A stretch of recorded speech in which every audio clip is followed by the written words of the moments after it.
Since 2019, we've been increasingly working with our partners locally, including the museums and also members of the Hull Afro Caribbean Association, through generous funding from Arts Council England, to develop new ways of understanding the past. So the Homelands exhibition, which opened in Hull Street Life Museum, arose through that, in particular responding to the availability of a fantastic privately held collection of photographs by a man called Fred Burden. Fred Burden was an 18-year-old in 1943, and he was sent to Sierra Leone during the Second World War. He had secreted in his possessions a camera and photographed everywhere he went to. Life on a train, life travelling to different towns and cities. He's captured a unique snapshot into Sierra Leone's rich history.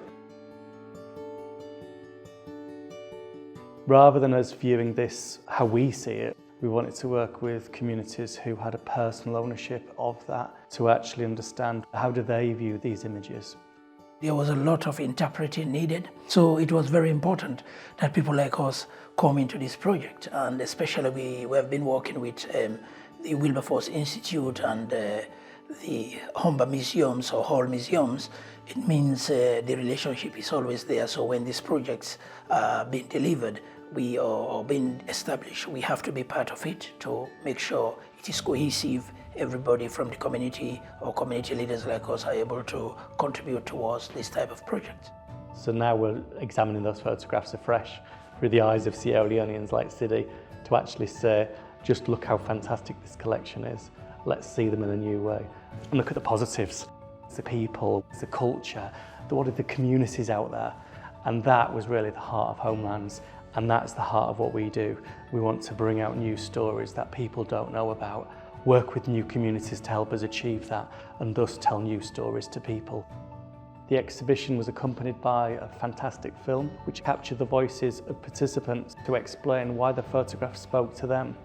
Colonial rule was a little bit a bitter pill to swallow, but they brought a lot of development. So that girl is very happy that in their locality or village they could have a tap. When I saw this photograph, I really liked it because I liked his stance. He looks completely happy to be photographed, and the photographer's actually got to his level, so you're looking at him, you know, at eye level. We also had objects which the local community loaned us themselves. Things that had come from Freetown, things that had come from other parts of West Africa, which represented these ideas that we were shaping the photography. So collectively, the exhibit was very powerful in lots of different ways and appealed to different ages. Well, the exhibition made so much impact that we end up having the Deputy Minister of Tourism and Culture, Mr. Robinson, who visited the exhibition, and it made a huge impact, and we are singing, dancing in front of the exhibition, which was very good. So it's an honor to have such a profile person to enjoy the exhibition, and now we are looking at taking this exhibition to the Freetown Railway Museum. Its long-term plan is for it to now open in the Sierra Leone National Railway Museum from December 23.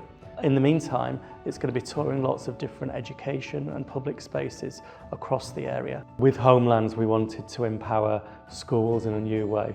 So we wanted to loan the exhibitions to be displayed in their school spaces, where audiences we could never dream of reaching, young people especially, could engage with them.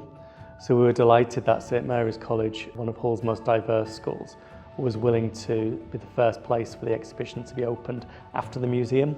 So we were grateful that the school created a body of educational activities to encourage students to look at the exhibition. It was a wonderful opportunity for them to be able to engage with cultural events that are happening in the city that they otherwise wouldn't be accessing. My favourite picture is the boy with this monkey. It's like heartwarming because you can see like the animals are like getting along with the humans. My favourite photograph is with bundle mask because you have 10 types features, so I can tell if it's a male or female. I learned they smuggled cameras through gas masks because they weren't allowed to take photographs. I think sometimes they maybe feel like these things aren't meant for them, and this has been a wonderful opportunity to show them that exhibitions like this are open for everybody and accessible by all. And they've especially loved the morning with Sidi, where we've spoke about the exhibition, they've danced, and I think it's made them definitely want to visit one again and be part of it in the future. What Sidi did was bringing to life the photography in new ways, and so we look forward to the journey ahead as we discover even more ways of innovating, and hopefully we'll all learn along the way new ways to actually communicate with people, and hopefully through that inspire them to make a difference. The exhibition is making a huge impact, so we're looking at taking it also to where it all started by the gentleman Fred, who went there at the age of 18 in Sierra Leone. You can't get better than that. The exhibition is going to tour all those towns and cities that Fred Burden photographed back in the 1940s. Fred would absolutely love it. His photographs are now coming to life again, and crucially they're providing people in Sierra Leone with a new way of viewing their own heritage, and hopefully through that how Hull positively thinks of Sierra Leone and its partnership, and hopefully that will help reinvigorate it as we approach the 50th anniversary of the twinning between Hull and Freetown.